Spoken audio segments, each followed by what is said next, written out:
भवन्ति नम्रास्तर्वः फलोद्गमैः नवाम्बुभिर्दुर्विलम्बिनो घनः अनुद्धत्तः सत्पुरुषः स्मृद्धिभिः स्वभाव एवैष परोपकारिणाम्। भवन्ति अर्थात होते हैं, नम्रः अर्थात विनम्र, तरवः, यहाँ तरवः शब्द पर ध्यान दीजिएगा। तरवः वृक्ष का ही पर्यायवाची है, जो मैं यहाँ बताने का प्रयास करने लगी थी। वृक्ष, तरवः अर्थात वृक्ष।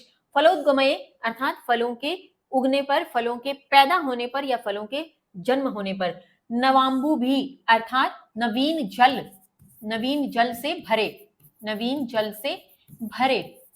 दुर्विलंबिनो, दुर्विलंबिनो अर्थात नीचे झुके हुए, अर्थात नीचे झुके हुए या नीचे लटके हुए, नीचे झुके हुए। घनः अर्थात बादल।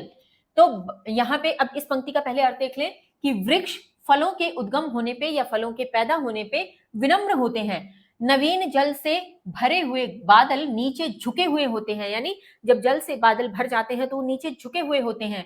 अनुधत्तः सत्पुरुषः स्मृद्धिभिः, अनुधत्तः से तात्पर्य विनम्र कह सकते हो या अभिमान रहित भी इसका एक अर्थ है, अगर आप लिखना चाहे तो विनम्र या अभिमान रहित।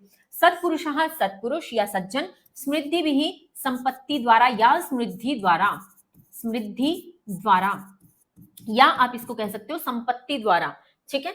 स्वभाव, स्वभाव, एवैष यह ही, एव और एश जब आप यहां पद छेद करेंगे तो एव अर्थात ही और एश अर्थात यह।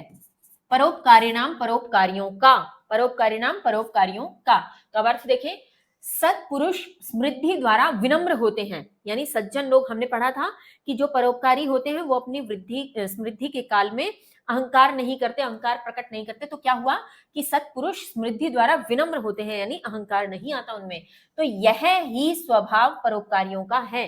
परोपकारियों का स्वभाव क्या है कि वे अपनी समृद्धि के काल पे विनम्र होते चले जाते हैं। जैसे वृक्षों में फल आने पर वो विनम्र हो जाते हैं, बादलों में पानी भरने पर वो विनम्र हो जाते हैं, और सज्जन भी अपनी संपत्ति या समृद्धि आने पर विनम्र हो जाते हैं, अहंकार से रहित हो जाते हैं।